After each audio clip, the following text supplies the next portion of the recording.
Okay, problem number 7 on this, and as you might suspect, something strange is going to happen on this one. So if we try direct substitution here, we're going to try to do f of 1 because we're looking at the limit as x approaches 1 of this function. And if I substitute that in, I get 1 to the 4th minus 1, and I get 1 minus 1. So this comes out to 0, and this comes out to 0, and I got something strange happening, right? I got an undefined expression.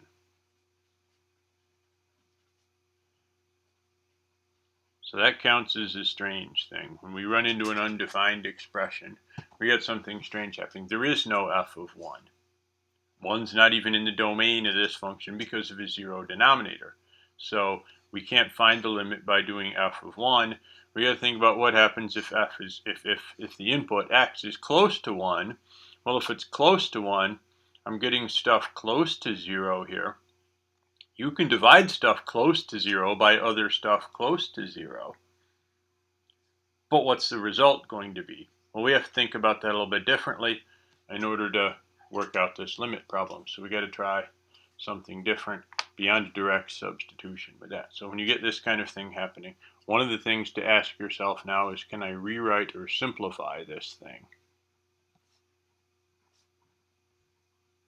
The function itself. Now forget about the value for a minute. Can I simplify this function? So what would your algebra teacher tell you to do if you had x to the 4th minus 1 over x minus 1? Or in a broader sense, what would your algebra teacher tell you to do if you have polynomial over a polynomial? And I might not be your algebra teacher, but if your algebra teacher was me, one of the things you would try is to factor it all and see if you can simplify and get rid of common factors, especially since you all have some pre-calc knowledge, so you know if a polynomial comes out to 0, it must have a factor of x minus 1. So if it comes out 0, if f of 1 is 0, then it must have a factor of x minus 1. So the denominator doesn't need to be factored because it's already just x minus 1, but the numerator should be factored out. So that's difference of squares. You can factor it into this. And one of these is the difference of squares, so you can factor that out. And we do this in algebra all the time.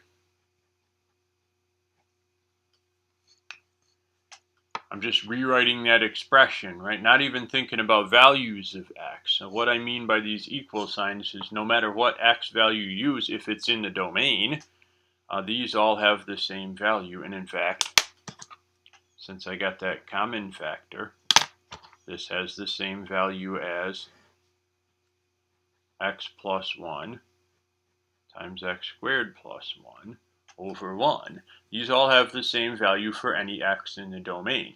Now 1 isn't in the domain, but when we're doing a limit, we're talking really about values close to 1. Values close to 1 are in the domain, so I can find out what happens there by working with this function, which is the same except simplified down, but we got rid of the 0 factor that was there. And so now we can see what f of 1 is using this function. It's really the same within the domain because all I did was cancel common factors.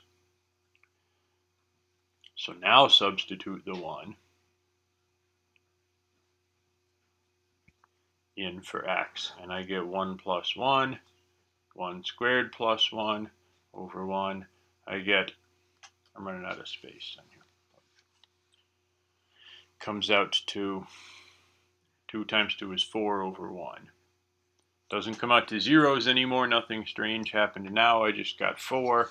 So I conclude that this limit is equal to 4. I didn't change the function except for the domain changed right here. But for values close to 1, these are all going to come out the same. Now you can try it. If you plug in values like 1.03 into this, you can see what happens. It's going to be pretty close to 4.